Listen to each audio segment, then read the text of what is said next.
If you've got lots of cameras recording to Videoloft, you'll probably want a quick way to access subsets of them on demand. To do this, you can add tags to your cameras. You can either add a tag to an individual camera here by going to Cameras, selecting the camera, and then Tags. It's really up to you how you use them. You could choose tags such as specific locations like Florida, London, New York, or tags specific to use cases like entrance or exit. And it's the same on the phone. Tap on the camera, then on the tag icon, and then add a tag. Through the web, you can tag multiple cameras at once here in Dashboard.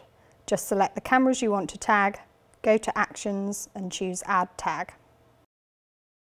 You can then filter by these tags to choose which cameras you want to view, using this drop-down which shows all of your available tags.